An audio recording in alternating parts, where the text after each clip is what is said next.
today. I'm Xiaohan, a volunteer here at the GIC. Before the talk begins, please make sure that your cell phones have been turned off or switched to silent mode. Ladies and gentlemen, maybe all of you have often heard about the EU. The EU, which stands for European Union, began to take shape 60 years ago.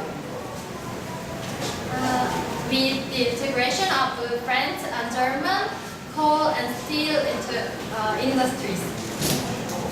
Since then, the integration has expanded in scale to the point where now the EU is the largest customs union in the world, and spans across various other areas such as politics, banking, and even human rights.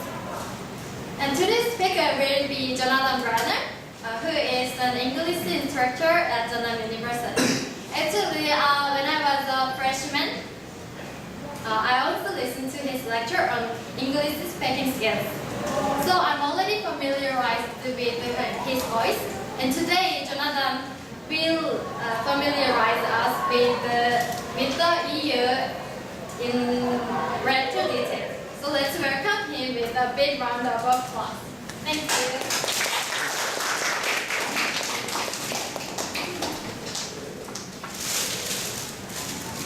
Good afternoon, ladies and gentlemen. I'm very happy to be here at the Gwangju International Center. I think this is my 6th or 7th presentation that I've given over the years.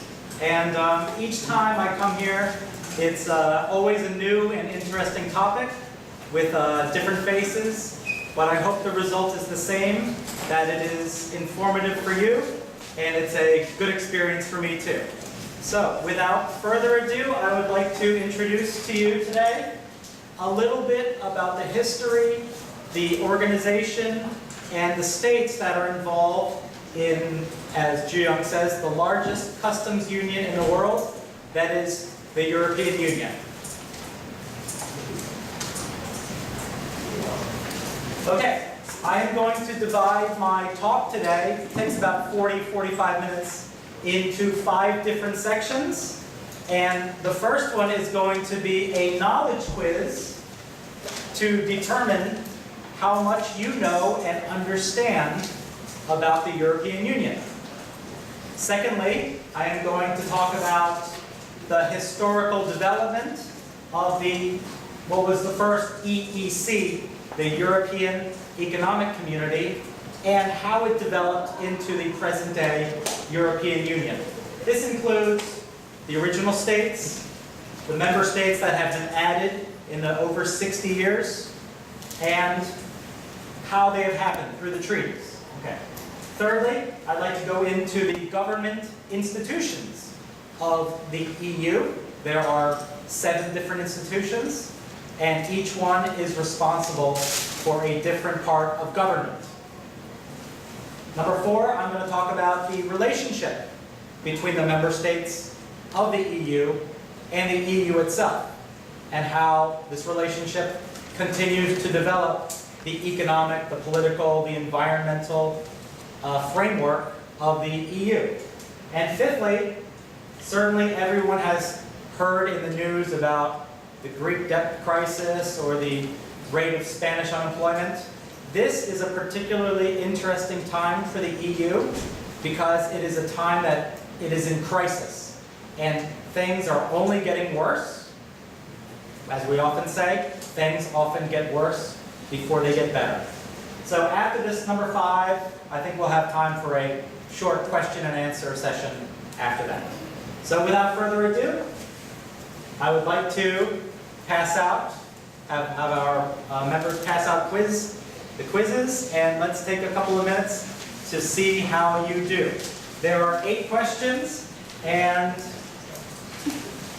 the person who is the most correct will win one of my favorites, oh yes, choco pies. So let's take a few minutes, and let's handle our preliminary quiz. There are 8 very, very interesting questions. I ask, the only thing that I ask is please, no cheating, no cell phones, no dictionaries, no encyclopedias. This is just going to be based on knowledge that you know, okay? Of course, our volunteers, our GIC representatives, are free to take the quiz too, but they probably already know the answers. Okay. So, everyone has a pencil, everyone has a quiz. Anybody else? Nobody else?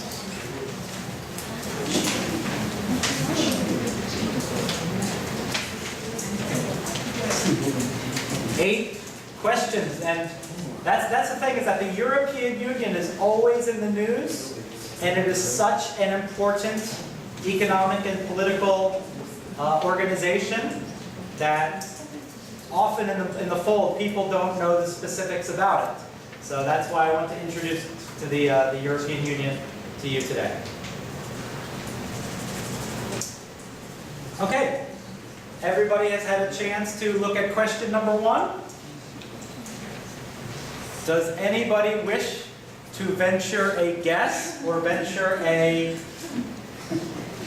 educated guess or an answer for question number 1? How many questions are currently... I forgot. Can I have a copy? Just a second. No, thank you. Yes. Okay. How many countries are currently in the European Union? 37. 27? 7?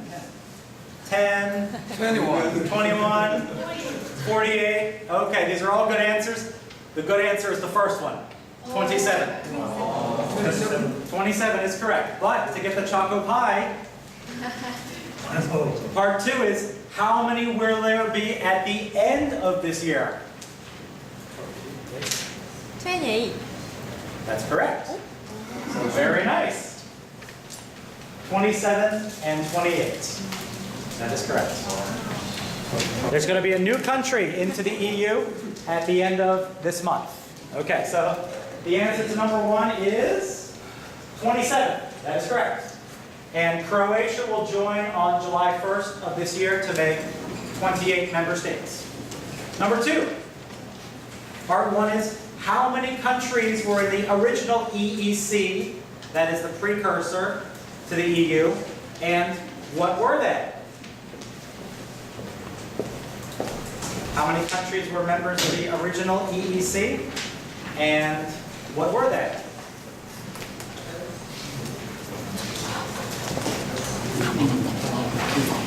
Okay, any guesses on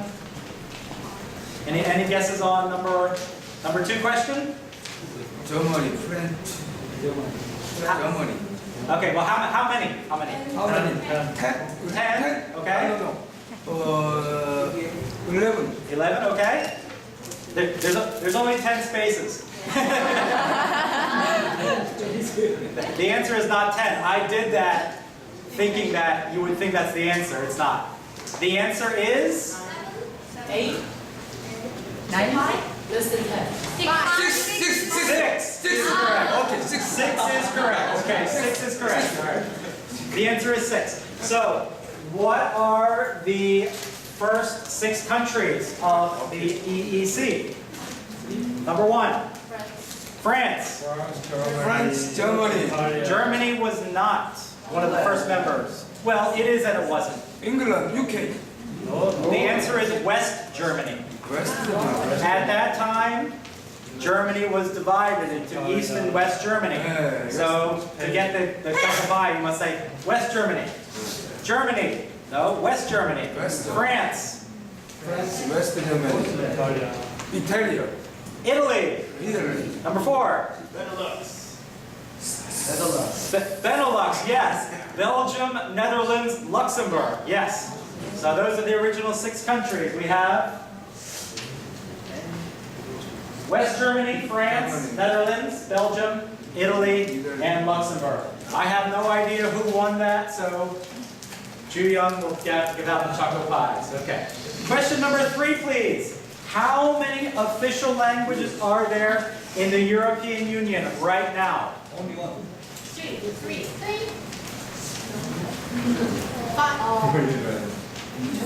7. 10. Union, European Union is 20. The answer is 40. Well, 20 is close, so we'll give it to him. The answer is 23. So each member state native language is an official language. So Finland, Finnish, yes. Hungary, Hungarian, yes. Greece, Greek, yes. There are 2 countries or 3 countries which use more than one language, okay? So German is used in Austria. German is used in Germany, of course. French is spoken in France, Belgium. English is spoken in Ireland and Malta. So many, many different languages. Croatia will be the 24th official language for this union. Question number 4 is, here are 10 different spaces. Which Western, not Eastern, Western European countries are surprisingly not members of the EU? Greek.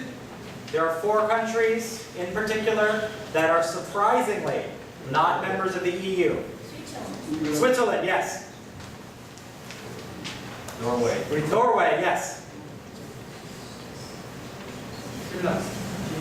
Finland? Finland is a member. Belgium. Belgium is a member. Ireland is a member. Norway? Switzerland?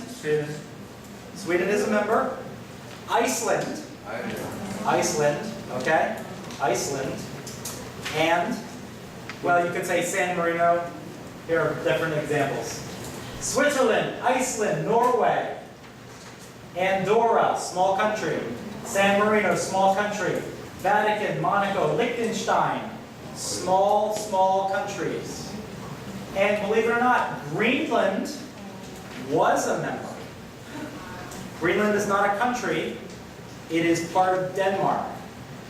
It was an original, it was a member from 1973, but it decided to get out of the EU in 1985. So Switzerland, Iceland, and Norway, surprisingly, are not members. Turkey is not a member. Okay? Albania, not a member. We'll get into that in just a few minutes. Question number 5.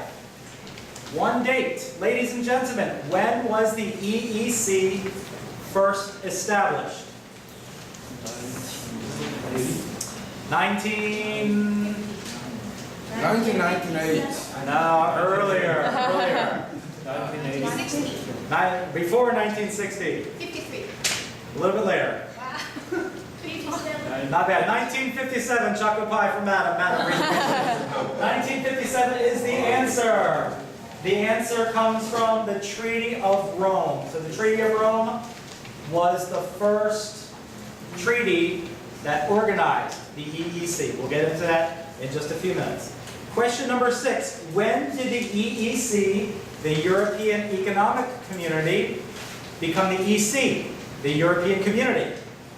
And secondly, when did the EC become the EU? 2 different years.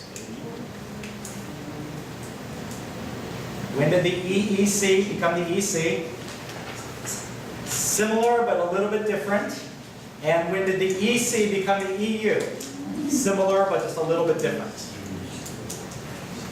Number 6, 1989. Not bad. Not bad at all. 1992. 1992, that is the first answer. So when did the EC become the EU? Later. Later.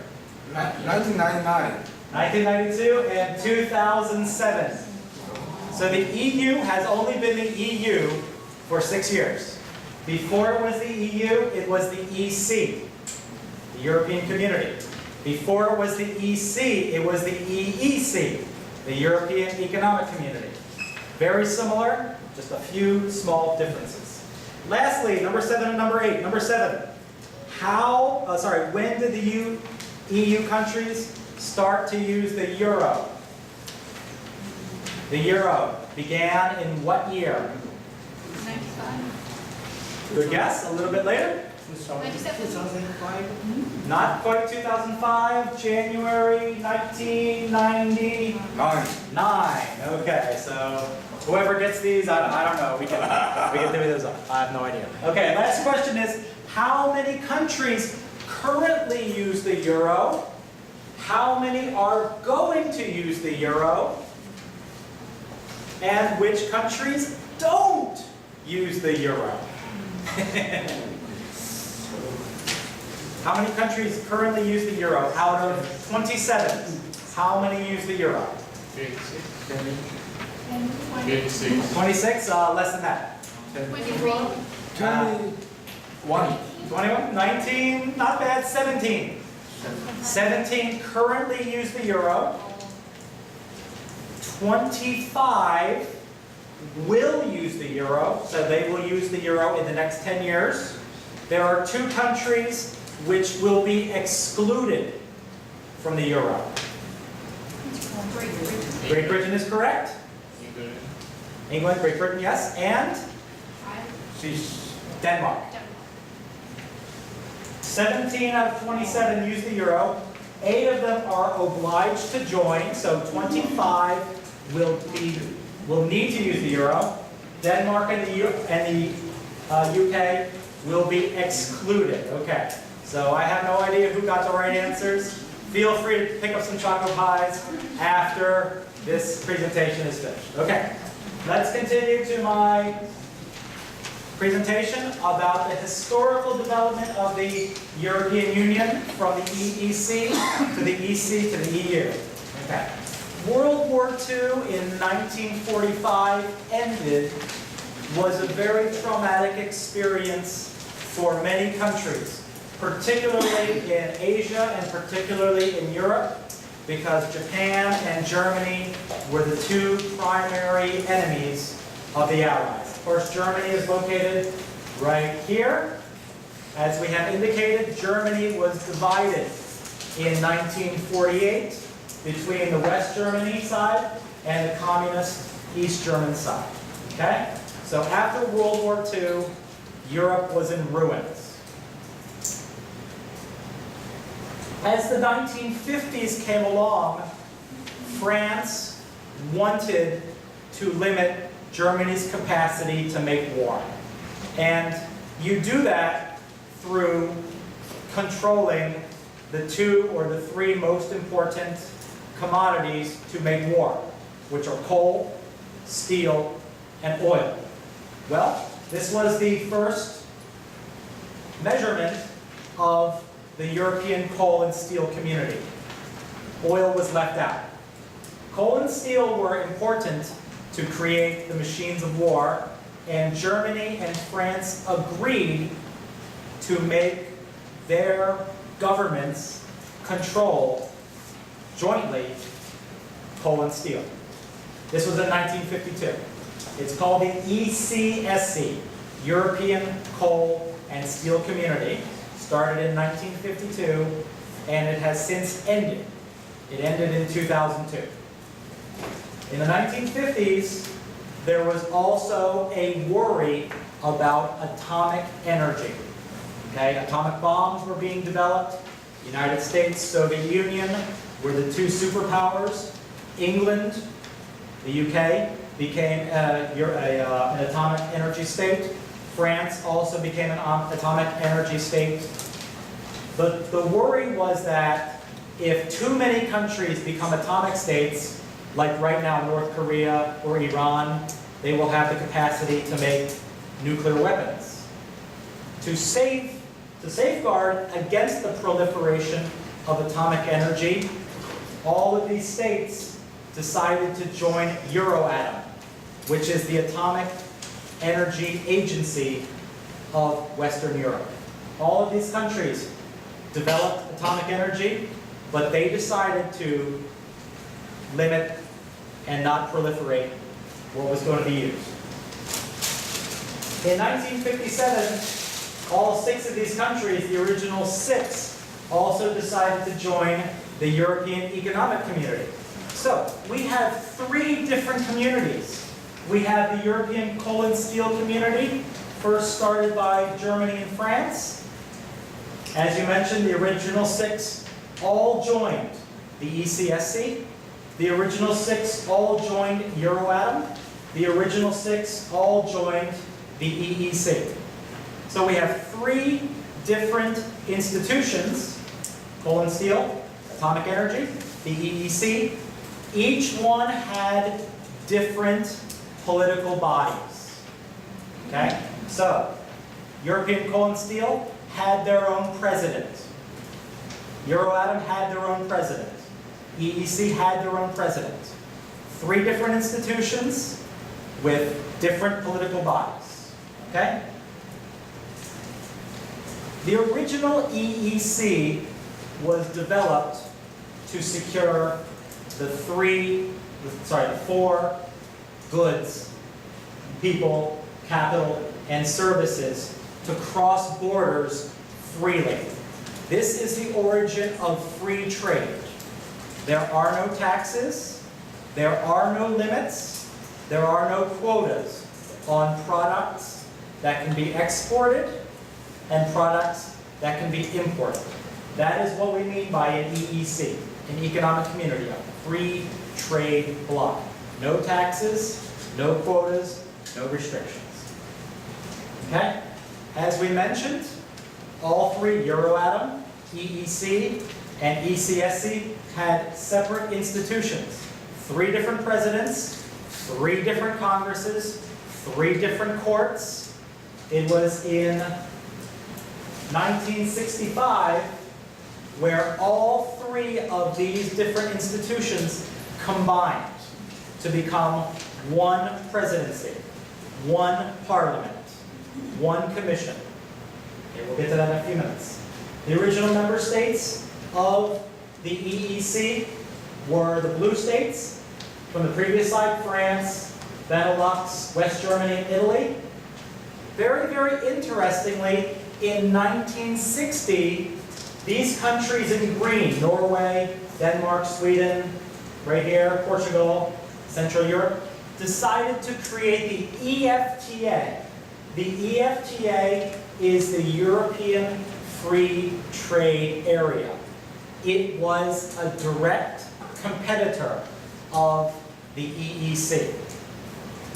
Okay? So if we go back to the previous slide, we can see these are the blue countries. These were the EEC. The green countries are the EFTA. The EFTA still exists today, but there's only 4 member states. So we know who won.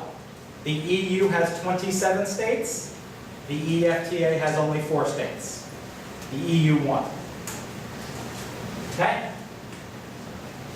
The original 6 countries of the EU quickly developed into the 27 and soon to be 28 countries that we call EU countries. Okay? Joining the original 6 in 1973 were Ireland, the UK, and Denmark. 1981, Greece joined the EU. 1986, Spain and Portugal joined. 1992 saw Austria, Sweden and Finland join the EU. So this is 15 countries in number. It wasn't until 2004 that you have the first post-communist countries joining the EU. Estonia, Latvia, Lithuania, these are the Baltic states. In Central and Eastern Europe, you have Poland, you have Hungary, Czech Republic, Slovakia, Slovenia, and the small countries of Malta and Cyprus joined the EU in 2004. 2007, Romania and Bulgaria to make 27 countries. And as we know, in 3 weeks, Croatia will be the 28th. Okay? How does the EU develop? It develops through different treaties. The original treaty was the Treaty of Rome in 1957, which created the free movement of the 4 freedoms: people, good, services, capital, without restrictions. The Maastricht Treaty, which created the EC and the Euro, divided the EU into 3 different areas of responsibility. We call this the pillar structure. Pillar means like a column. So this is the European Union with 3 different pillars. The first pillar is the European Community, which is the economic area of the EC. The second was external policies. The EU dealing with China, dealing with the United States, dealing with South Korea as the common foreign and security policy. The third policy, the third pillar, is called Justice and Home Affairs, which is policing, human rights, asylum, different cases having to do with this. So just to recap, the economic community is the economic pillar. The second pillar is the external affairs, foreign affairs, dealing with international and third states. The third pillar is policing, asylum cases, and human rights issues. Now, that's the thing about the EU, is that it's this big mass, and it always changes. It changed it was organized in 1957. It changed a lot through Maastricht in 1992, and 1999 and 2003, we have the Treaty of Amsterdam and the Nice Treaty. Things changed a little bit, but just like 1992, the Treaty of Lisbon in 2009 completely destroyed everything and made things easier to understand. The EC officially became the EU in 2009. No more 3-pillar structure. Everything is in one treaty. The Treaty of Lisbon is the most important treaty of the EU. Okay?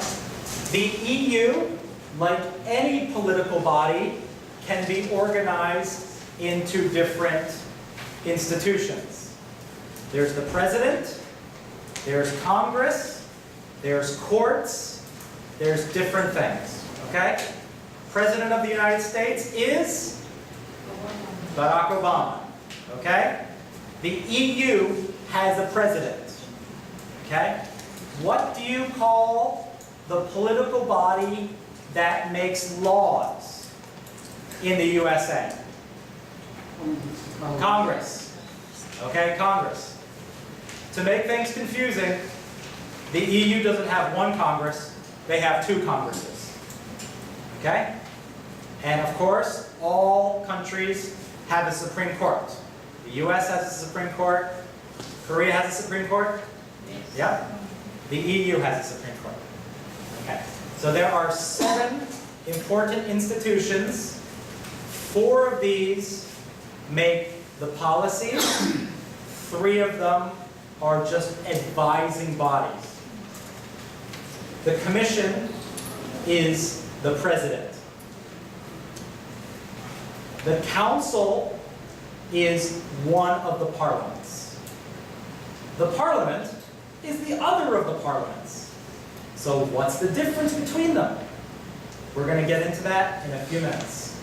These are the primary legislative making bodies of the EU. The guidance comes from the European Council. The European Council and the Council of the EU, similar names, very different responsibilities. Very different responsibilities. The Court of Justice is the Supreme Court of the EU. We also have the Court of Auditors, which is also part of the European Central Bank, which makes the fiscal, the monetary policies of the EU. Okay. The first most important institution of the EU is the Commission. The Commission is the executive branch. They are in charge of enforcing the laws. They are called the guardians of the treaties. It is the responsibility of the Commission to make sure that no member states, like the UK or France or Germany, violates the treaties. If they violate the treaty, if they break the law, that country is in big, big trouble. The Commission's job is to make sure countries do not break the law. Okay? They also propose legislation. By propose legislation, that means what laws should be made. Not which laws are made, what laws should be made. Okay? It also runs the day-to-day administrative functions of the EU. Okay? It collects taxes like any presidency. It delivers fines. It does anything typical presidents or executives do. There are 27 commissioners, soon to be 28 commissioners. One commissioner per member state. Okay? The second of the bodies is called the Council of the EU. If you know about the United States government, Congress has two houses. There is the Senate, there is the House of Representatives. The Senate is called the upper house. So just like the Senate, the Council of the EU is the upper house. It represents the interests of states. There are an unlimited number of members of the Council. Okay? So for example, each government, the British government, the Italian government, the German government, has a Secretary of Environment, or a Minister of Agriculture, or a Prime Minister, okay? All of the member states' agricultural ministers are in the Council.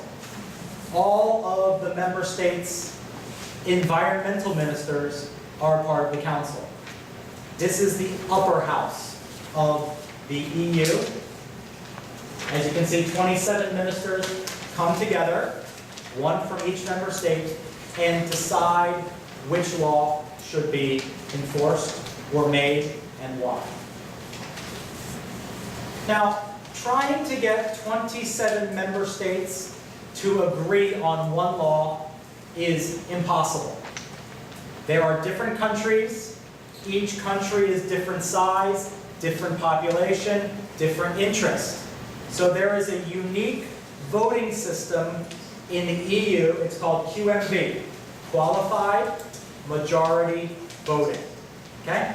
This means that more than 60% of the ministers need to vote in favor of the legislation to make a law.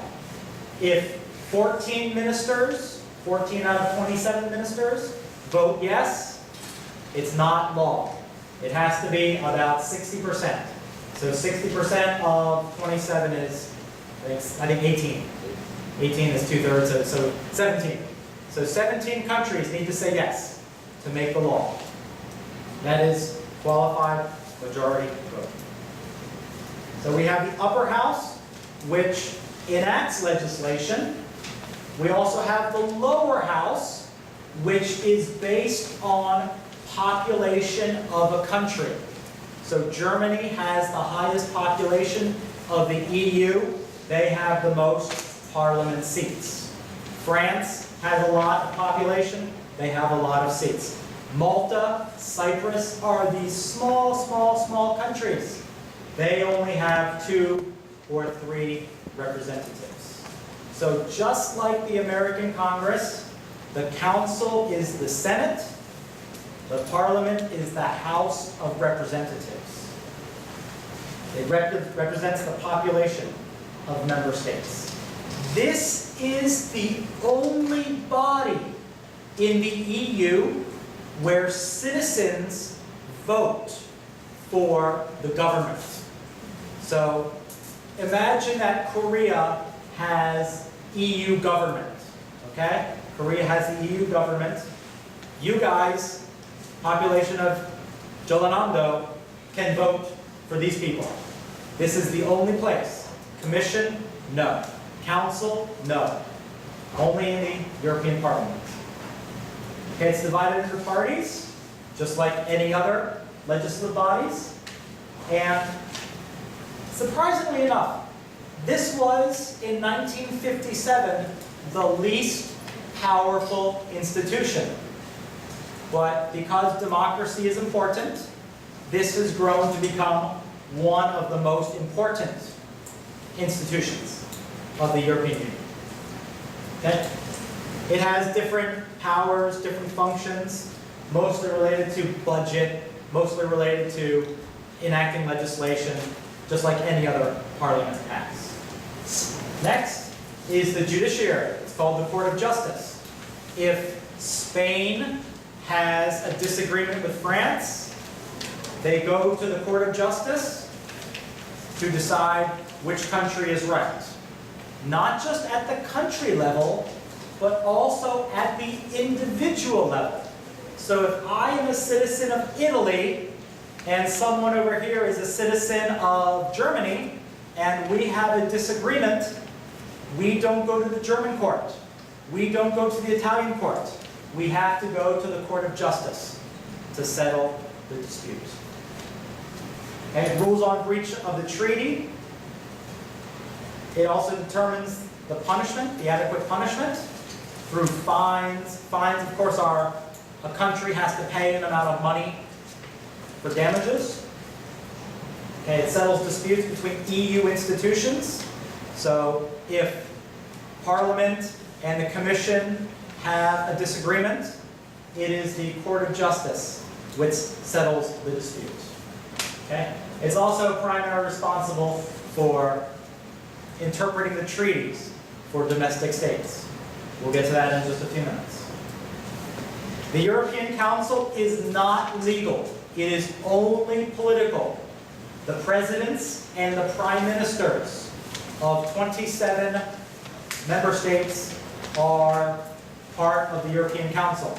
So Merkel, the Chancellor of Germany, President of France, I forget his name, he changed.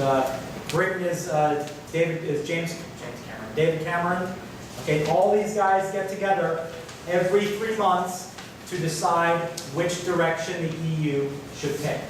So it's the heads of states, prime ministers, presidents of all member countries, and they decide what should happen over the next 3 months.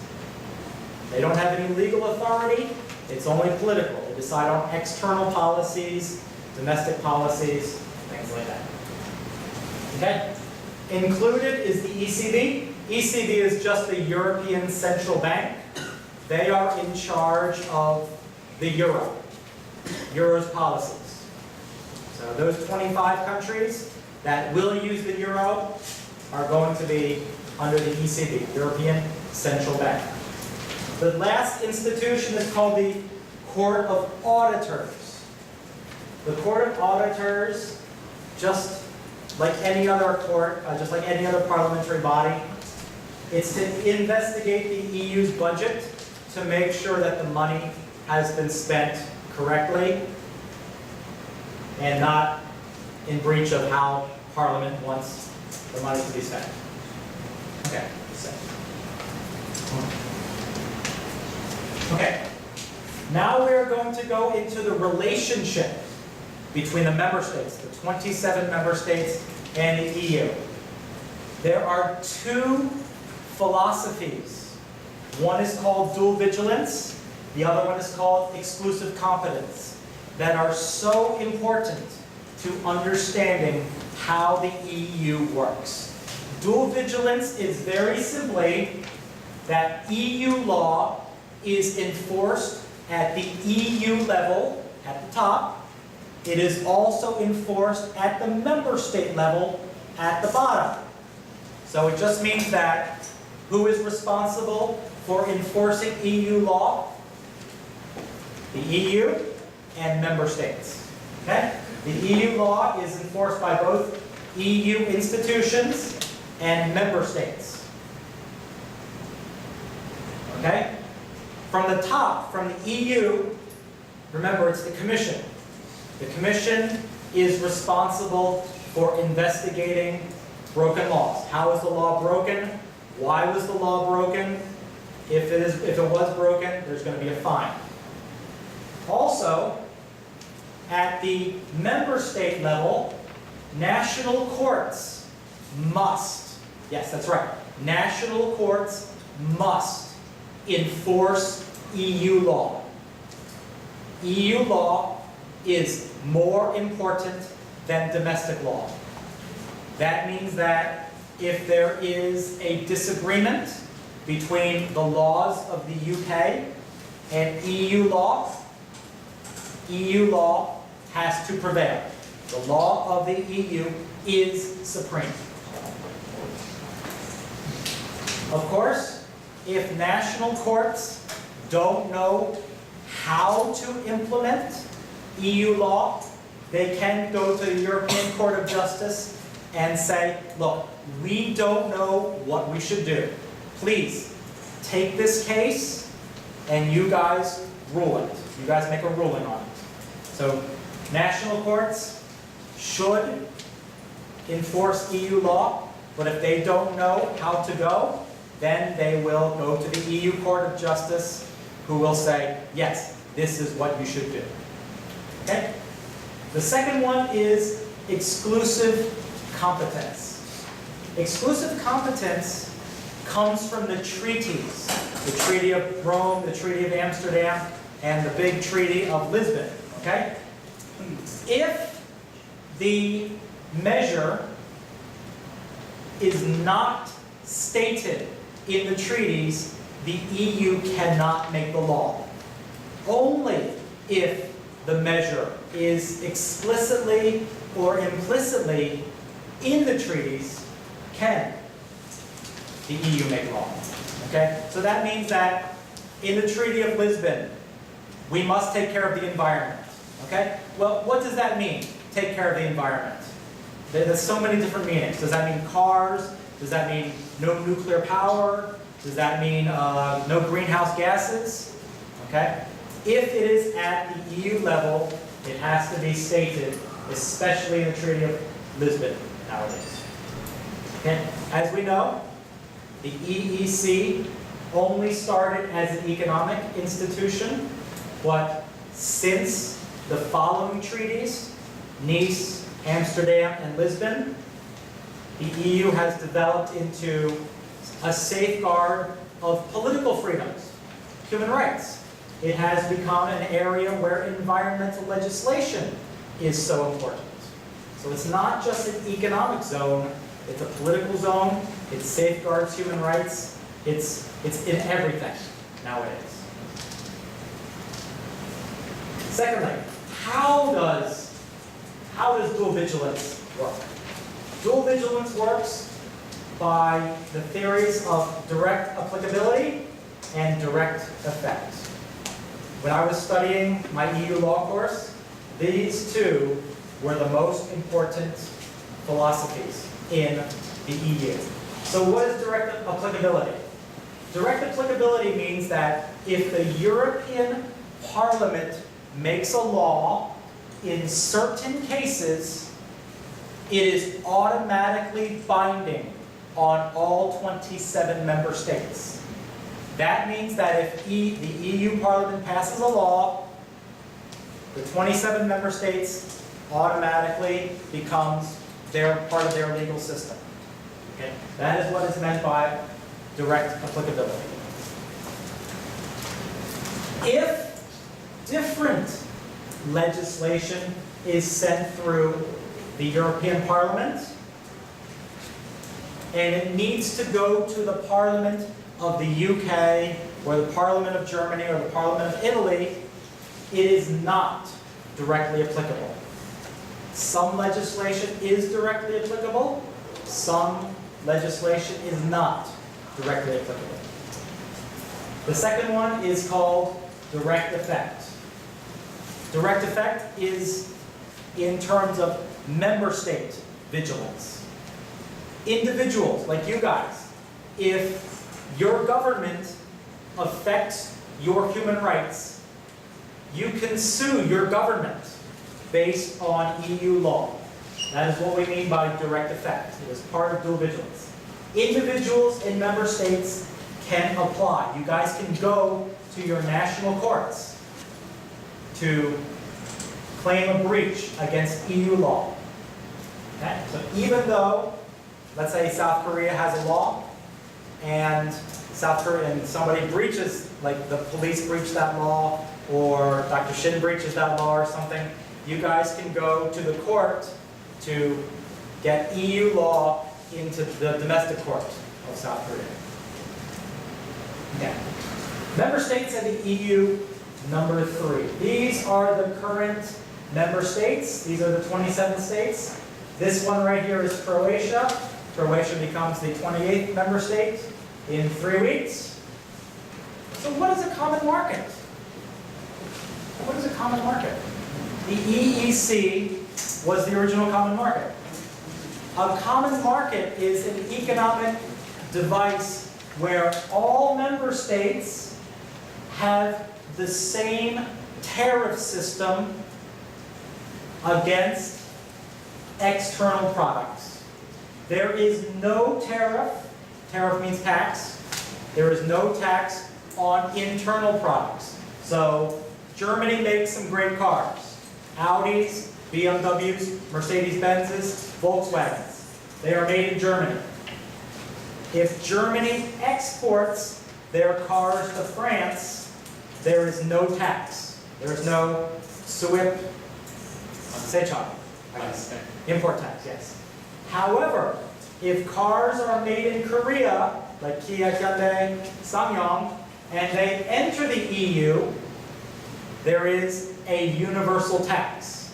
If they enter Sweden, for example, there's a 10% tax. If they enter Spain, 10% tax. If they enter any state, it is the same tax from the outside. Internally, there are no taxes. There are no tariffs. There are also no quotas. What is a quota? A quota is the maximum number of allowable imports. So, for example, France could only import 200 Volkswagens or 300 BMWs. There is no quotas, as many as you want, okay? However, as with any legal system, there are some exceptions. Probably the most important exception over the last 20 years has been British beef. British beef. In 1996 and 1997, both foot and mouth disease and mad cow disease were detected in British beef. So this is one of the only ways where the country can limit exports is by health and safety regulations. Health and safety regulations. Principle of mutual recognition, not really important, but let's imagine that Germany has a wine that is called the best. Let's imagine that France has a wine called the best. Well, whose wine is the best? That's why you need to have a mutual recognition. All products need to be the same, have the same label, labeled the same. So the best from Germany or the best from France. So you need to have different products with same names labeled adequately. Lastly, as we can see, the two areas which have faced the strongest challenge in the 21st century has been from Greece and Spain. Okay, let me just fast forward this. Okay. In Greece, it's always in the news nowadays, for the last 5 years, the Greek public debt has gotten crazy. This has become, from a variety of different sources, a variety of different methods, but mostly from overspending, bad bank policies, too much spending publicly, things like that. So what's happening in the United States right now with the bad economy is the same thing that's happening in Greece right now. It's just that Greece is so much worse off. There are some different ways that Greece is going to solve this problem. The first thing they're going to do is they're going to increase taxes. How many people like to pay more taxes in the world? 0. Okay, so imagine the Greeks are always protesting. They don't want to raise taxes. There's also a very, very high unemployment rate. Okay? We're talking 20% unemployment. That is 1 out of 5 people don't have a job in Greece. We're also talking about public spending decreases. Public spending is different things. It's healthcare, it's education. Okay? So Greece is trying to lower its public spending. It's trying to lower its ability to take care of its citizens. Okay? Do people want that? Obviously not. International investment in Greece is shrunk so far that Greece is just in a very, very bad situation right now. The other country which faces a huge challenge is Spain. The unemployment crisis really started in 2008, okay? Right now in Greece, there is 20% unemployment. Greece, in 2006, had a very, very manageable 8% unemployment, okay? That means 1 out of 10 people don't have a job, okay? Ladies and gentlemen, I'm from the United States. In the United States, we have 8% unemployment. Everybody is angry. So with 8% in 4 years, they went to 18% unemployment. In 2 years, they went to 22% unemployment. Nowadays, it is close to 1 in 4 people don't have a job. 25%, 24% unemployment. Okay? So even though the EU has liberalized the economic system of Europe, there have been side effects. There have been very bad situations which happened in Greece and in Spain. We can only hope that these situations get better instead of get worse. Okay? All right, I've probably gone over by about 10 minutes what I wanted to. It's very, very difficult to understand. I understand that. Thank you very much for your support and your listening. I really appreciate you guys for coming out on a Saturday afternoon. Questions, comments, and suggestions, I will always welcome those. Okay? So thank you very much, guys. All right, now begins the Q&A portion of the talk. If you didn't receive a piece of paper when you came in, please raise your hand and one of our volunteers will come by and give you a paper. If you have a question, please write it on the paper and our volunteers will deliver it to me and I will ask the questions. So thank you for your interesting talk. Let's start with just a few questions about your personal biography. You mentioned you're from the United States. How long have you been in Korea? I've been in Korea for about 11 years now. So you can call me a long timer, almost a lifer. Yeah, almost a lifer. And have you always been teaching? Did you originally come here and teach in a public school? How long have you been at Jeonnam-dae? Okay, I started out in Seoul right after World Cup, so 2002, 2003 was in Seoul. After 2003, 2004, 2005, I lived in Yeosu, both in Hagwons in Seoul and in Yeosu. Then I came up to the university, Jeonnam National University, and I've been there since 2005. Okay. So let's get into the history part of your talk.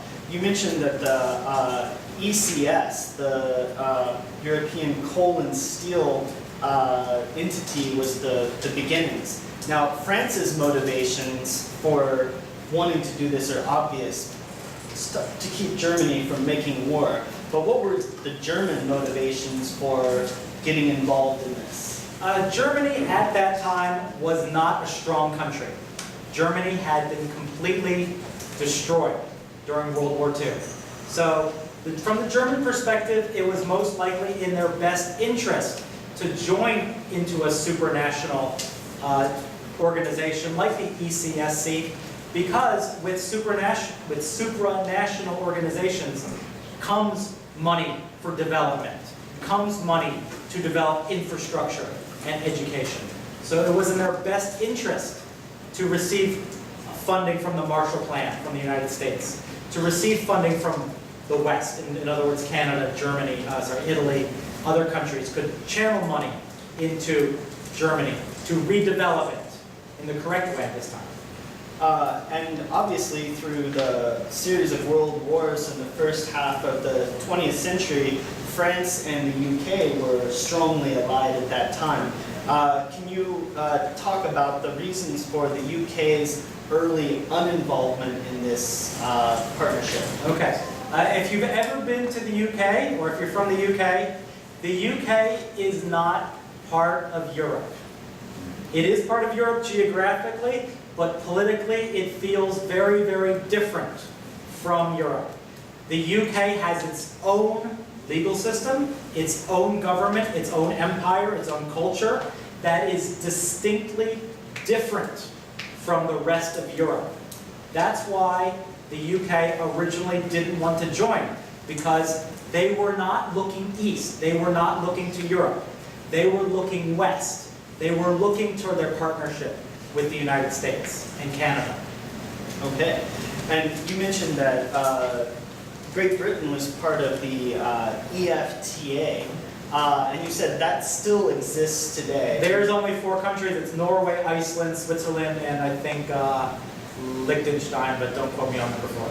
And what capacity does this exist today? What is it doing? It doesn't really do much. It's a free trade area. The difference between a free trade area and a customs union, and remember that the EU is a customs union, free trade means between the countries there is free trade. There's no restrictions, there's no tariff. They have different policies about imports.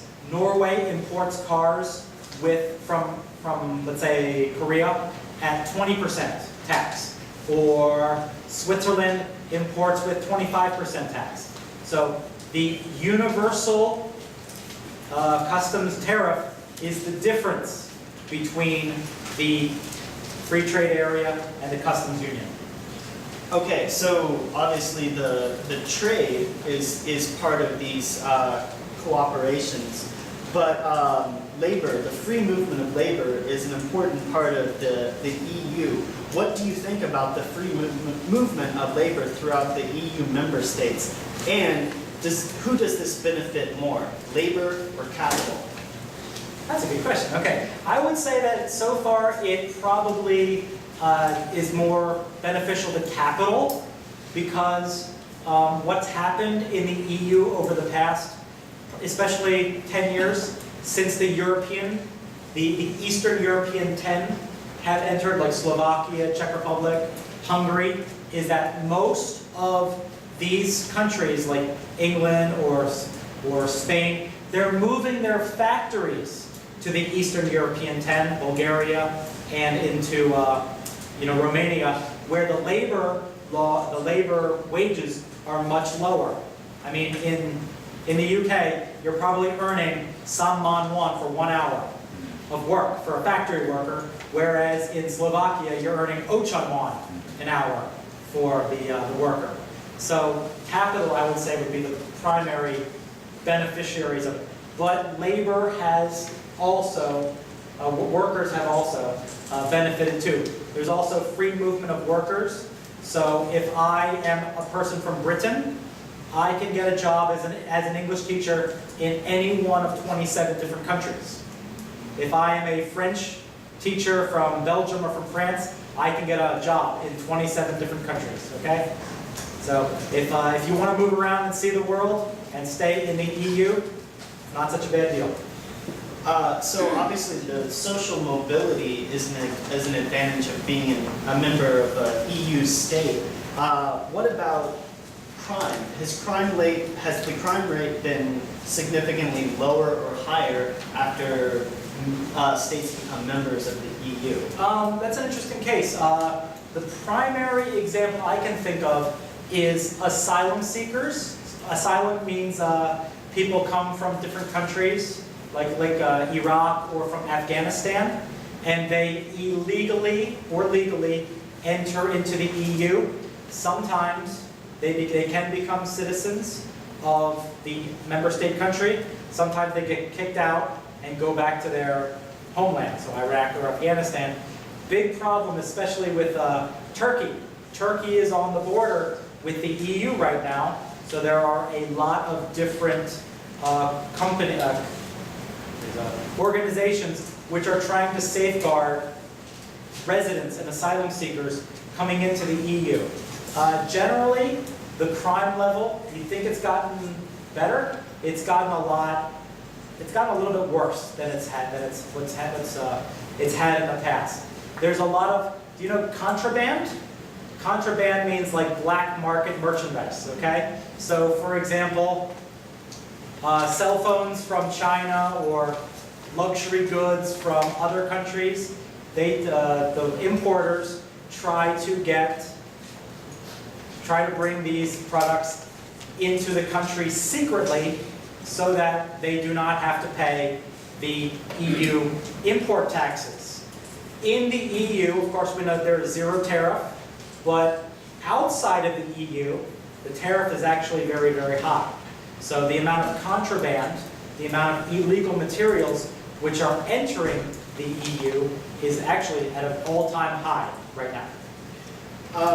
So there are member states are members of other kinds of alliances, such as NATO. Can you talk about the relationship of how a member state might balance their various allegiances between being a NATO state and an EU state, etc.? Okay. I also left out of the presentation one of the most important agencies of Europe, and that is the Council of Europe. The Council of Europe is the founding organization of the European Convention on Human Rights. All countries that are member states have to sign the ECHR. The ECHR is the European Convention of Human Rights, so that is a little bit different from NATO. NATO is primarily a military organization, okay? It stands for North Atlantic Treaty Organization. It's a relic of the Cold War. There was NATO, which included England and France and Italy, Germany later, and also Warsaw Pact countries, which were backed by the Soviet Union. So the NATO countries have succeeded, the Warsaw Pact countries have faded, and NATO is purely an intelligence gathering and military organization. As we have seen, the EU has developed into different areas beyond economics, into environmental, but it really hasn't gone into military technology just yet.